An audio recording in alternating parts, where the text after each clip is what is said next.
بسم الله والصلاة والسلام على رسول الله. أهلا بكم في قناة السمك في اسكندرية. معاكم عمرو أبو الوفا. النهارده إن شاء الله هنتكلم عن سمكة الجراية الزرقاء أو الميرة أو التقيلة أو التقالة، وهنشوف إزاي في الهجرة بتاعتها بتنتج كمية كبيرة جدا من السمك. اول حاجه الاسم اللي هو جرايه الزرقاء ده اصلا اسمها بالانجليزي اسمها بلو رانر. اما الاسم الاشهر ليها اللي هو الميرة، وفي تاني اسم تاني معروف بين الصيادين اللي هو التقيله او التقاله. احيانا يطلق على الميرة موديل اصفر اسم خفاف، لكن التسميه دي مش منتشره غير في ابو قير، يعني مش معروفه في الماكس ولا معروفه في بحري. سمكه الميرة اكتر حاجه بتميزها ان جسمها انسيابي كده مسحوب، وده بيديها سرعه عاليه جدا في الميه، وكمان جسمها معلوش قشور، وكمان الظهر عليها من فوق عليه زعنفتين صغيرين مش زعنفه واحده، ولون ظهرها كمان اخضر زيتوني غامق مدي على ازرق حاجه بسيطه. بس خلي بالك الكلام ده وهي كبيره، طولها حاجه و20 سم. طب وهي صغيره؟ لا وهي صغيره بقى تعالى لي بقى، وهي صغيره ممكن تلاقي لونها مصفر شويه، وممكن تلاقي الديل هو اللي اصفر. وطبعا لما يكون ديلها اصفر دي غير الميرة اللي هي اصلا ديلها اصفر اللي هي جايه لنا من البحر الاحمر، ودي هنتكلم عنها بالتفصيل المره الجايه ان شاء الله. وممكن تلاقي لونها مخطط مصفره في اخضر زيتوني. وطول ما الفيديو شغال هحاول احط لك اشكال لسمكه الميرة. طب ايه قصه الالوان دي؟ ليه وهي صغيره ليها اشكال كتيره جدا؟ انسى ما حدش يعرف، يعني حتى التصنيف بتاع سمكه التقاله دي فيها مشكله، لان بالنسبه للباحثين هي وحاجه اسمها الجاك الاخضر، شويه يقول لك هي والجاك الاخضر من نفس الفصيله، وشويه يقول لك لا هي والجاك الاخضر من نفس العيله بس دي فصيله ودي فصيله، والعلماء ماسكين في بعض. بص اهو هناك ماسكين في بعض. سمكه الميرة موطنها الاصلي المحيط الاطلنطي، وموجوده على الساحل الشرقي لامريكا الشماليه وامريكا الجنوبيه، والساحل الغربي للقاره الافريقيه كلها، وموجوده تقريبا في كل سواحل البحر المتوسط. سمكه الميرة بتوصل للبلوغ عند طول 25 سم تقريبا، وهي بتتكاثر تقريبا طول السنه، وبيكون ذروه التكاثر ده في الاشهر الدافيه من الربيع والصيف. وهنا هنجاوب على اسئله مهمه: هل سمكه الميرة سمكه اجتماعيه وبتمشي في اسراب، ولا بتمشي في اسراب صغيره وبتمشي منفرده؟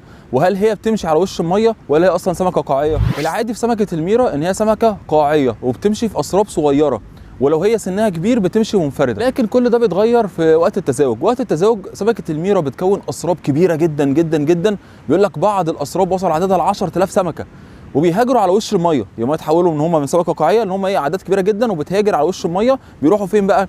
بيروحوا بعيد جدا عن الشاطئ، اي مكان بعيد عن الشاطئ جدا. عشان كده بيقول لك العمق المفضل ليها من 0 ل 100 متر. ايه بقى اللي هيحصل بعد كده؟ اللي بيحصل بعد كده ان الاناث بتبدا تدور حركات دائريه، تعوم في شكل دائري، ويبدا الذكور يعوموا وراها. تبدا الاناث تفرغ البيض ده، ويقوم الذكر بالقاء سائل التخصيب ويبدا ايه يلقح البيض ده. بعد كده البيض ده كله بينزل في القاع، وتستمر عمليه التخصيب لمده ساعه تقريبا. كل انثى بتضع تقريبا مليون بيضه. فانت تخيل مثلا لو هو السرب 10000، تمام، قول مثلا في 4000 انثى، كل انثى سابت 1000 بيضه، فانت بتتكلم مثلا في 4 بليون بيضه ولا 3 بليون بيضه حاجه كده. البيض المخصب ده بيبقى خلاص ركز في القاع، ويبدا ان هو يفقس بدون اي حمايه من الابوين. يعني الابوين خلصوا الهجره، بيبداوا يرجعوا ويسيبوا بقى البيض ده مكانه ويفقس. بعد ما يفقس تخيل بقى سمكه طلعت بقى وسط يعني هي بعيده خالص عن الشاطئ ومفيش اي حاجه حوالين منها، وسمكه لسه يعني فسفوسه قد الشعره، طلعت كده في ميه عميقه جدا. تبدا بقى عمليه الهجره بتاعه الولده دي بقى من الميه العميقه جدا للشاطئ. طب هم يعملوا كده ازاي؟ يعني ده سمك صغير ما يتشافش بالعين، وهو فريسه لاي حد معدي في البحر هيبقى ده فريسه بالنسبه له. لكن اقول لك ايه بقى، الله اعطى كل شيء خلقه ثم هدى. يبداوا يرجعوا الشاطئ عن طريق نباتات زي السرجس كده، يبداوا ايه يستخبوا تحت منها، او مثلا مخلوقات بحريه كبيره يبداوا يمشوا تحت منها زي كده المنظر ده كده، بيبقوا ماشيين تحت القنديل.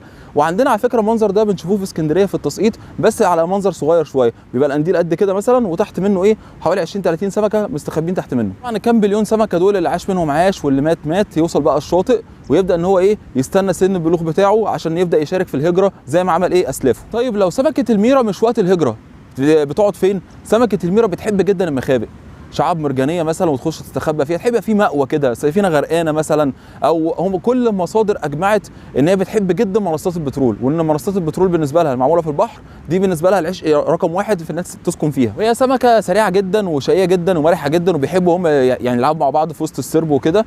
وكمان مفترسه، بتحب انها تفترس وتهجم على الفريسه بتاعتها. وسجلت نشاط قد النهار قد الليل، يعني هي بتصطاد بالنهار وتاكل قد ما بتاكل بالليل وتصطاد. واقصى سن مسجل ليها 11 سنه. بالنسبه للصيد سمكه الميرة بنصطادوها من هنا من على الشاطئ ده هنا عادي بالطريقه العاديه بالحساس، واحيانا لو هي مثلا عايمه بكميات ممكن يتم استهدافها بالشمندوره تطلع بكميات، واحيانا برضه بتطلع في صيد التسقيط، واحيانا بعض الصيادين بيصطادوها بالطعم العادي عشان يعملوها هي طعم الاسماك كبيره، بيشكوها كده من ظهرها ويبداوا ايه يستهدفوا بيها اسماك كبيره. اما الافراد الاكبر منها بيتم استهدافها بالسيرف كاستنج، اللي هو بايه بالسمكه الصناعيه دي كده، بيجروها على وش الميه فهي تجري وراها وتهاجمها وتشبك فيها. طبعا زي ما قلت لك عشان هي اصلا اسماك شرسه وبتحب المهاجمه. بالنسبه للاكل هي تعتبر درجه ثانيه في الاكل، وفي ناس بتعتبرها درجه ثالثه. وطبعا لما كنا بنسرش عشان نعمل المحتوى شفنا على القنوات الاجنبيه في اليوتيوب بيقولوا ايه، تعالى بقى تحدي ان انا هعمل لك سمكه التراش فيش بشكل كويس.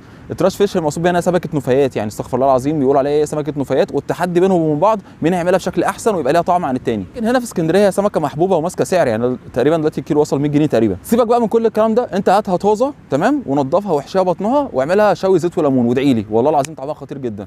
يا رب المحتوى يكون عجبكم، ما تنسوش تشتركوا في القناه وصلوا على النبي صلى